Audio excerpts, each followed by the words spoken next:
இந்த வீடியோவை வழங்குபவர் நிதின் ஸ்கேல்ஸ் பண்ருட்டி, கடலூர் மாவட்டத்தின் முதல் தராசு மேனுஃபேக்சரர்.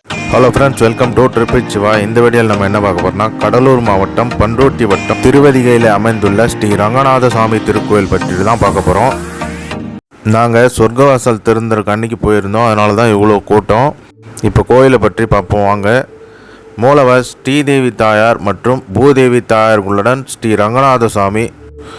ரங்கநாத சாமி நாபிக் கமலத்தில் பிரம்மாவுடன் சைன கோலத்தில் காட்சியளிக்கிறார்.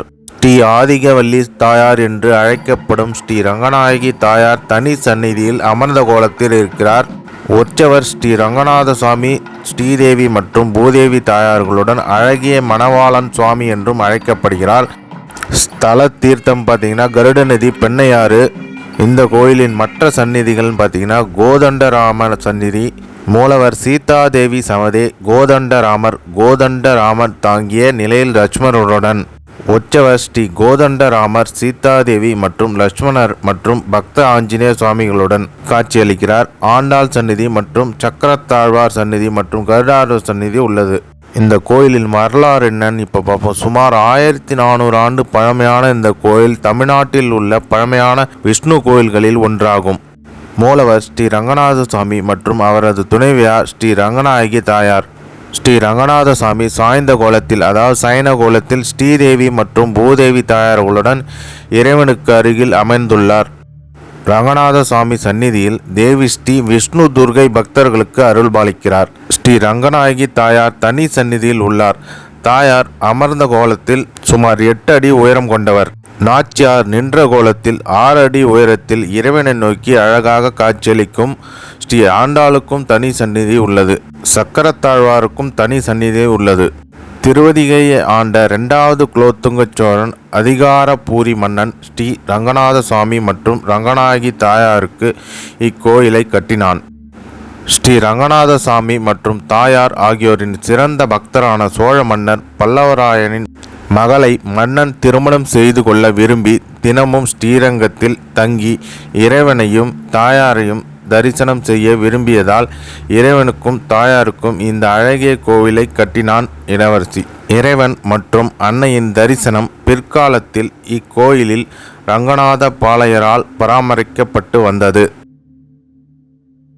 பிரார்த்தனா ஸ்தலமான இது பக்தர்கள் ரங்கநாயகி தாயாருக்கும் ஸ்ரீரங்க சுவாமிக்கும் திருமஞ்சனம், அதாவது அபிஷேகம் செய்து பல்வேறு பிரச்சனைகளுக்கு பிரார்த்தனைகள் செய்கின்றனர்.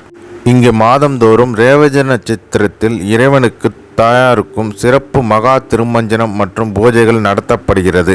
புஷ்ப அலங்கார சேவை புரட்டாசி 3வது சனிக்கிழமையும் ஆடி மாதம் 3வது வெள்ளிக்கிழமையும் நடத்தப்படுகிறது. ஸ்ரீ விஷ்ணு துர்கை அம்மனுக்கு பிரார்த்தனையும் பூஜையும் செய்து தீய மற்றும் தீய பலன்களில் இருந்து விடுபடலாம். கோயில் திறந்திருக்கும் நேரம் பார்த்தீங்கன்னா காலையில் 7 மணி முதல் 11 மணி வரை, மாலை 5 மணி முதல் இரவு 8:30 மணி வரை. பண்ருட்டியிலேருந்து வந்தீங்கன்னா 3 கிலோமீட்டர் தொலைவில் இந்த கோயில் இருக்குது. இந்த கோயிலோட கூகுள் மேப்ஸ் லொக்கேஷனும் நான் டிஸ்கிரிப்ஷனில் தரேன், வேணுன்றவங்க செக் பண்ணி பாருங்கள்.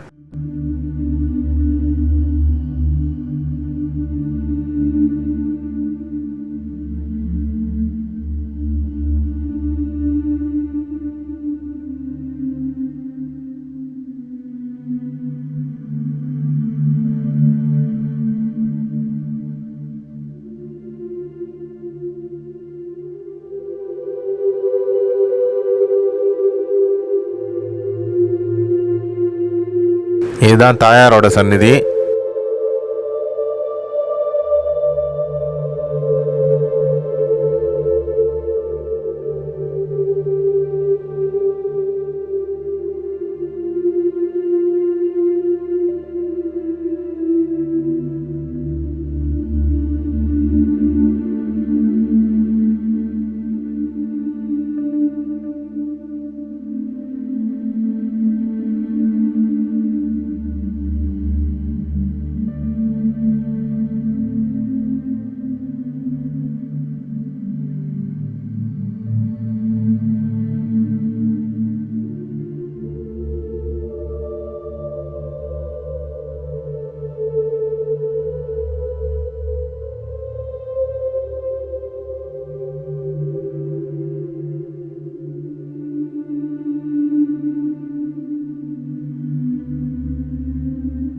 அருள்மிகு சக்கரத்தாழ்வார் சந்நிதி இது.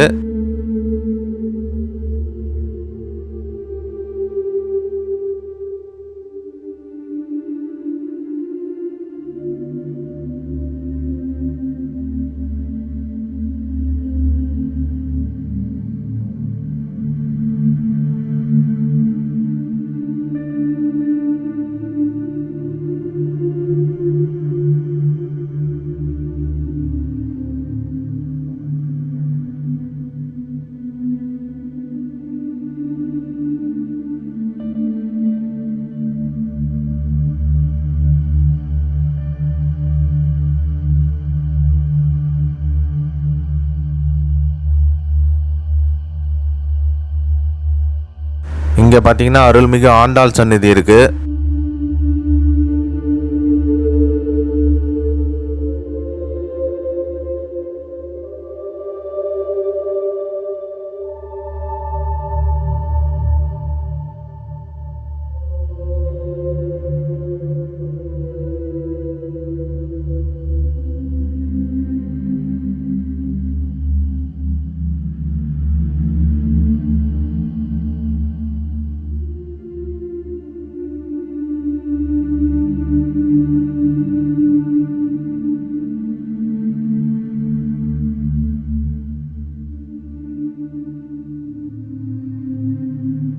ஏகாதசின்றதுனால சொர்க்கவாசலத்திலிருந்து உற்சவரை வெளியில் வச்சுருந்தாங்க.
நார்மல் டேஸில் போனீங்கன்னா இந்த அளவுக்குலாம் கூட்டம் இருக்காது, நார்மலாக இருக்கும்.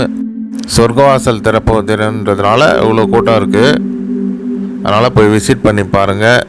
நம்ம சேனலை லைக் பண்ணுங்கள், கமெண்ட் பண்ணுங்கள், ஷேர் பண்ணுங்கள், மறக்காமல் சப்ஸ்கிரைப் பண்ணி பெல் ஐக்கானை டேப் பண்ணி ஆலில் போடுங்க. அப்போ தான் அடுத்தடுத்த வீடியோஸ் நோட்டிஃபிகேஷனில் வரும். இந்த மாதிரி வரலாற்று சிறப்புமிக்க கோயில்கள் மற்றும் சுற்றுலாத்தலங்கள் நம்ம சேனலில் வரும். Thank you friends.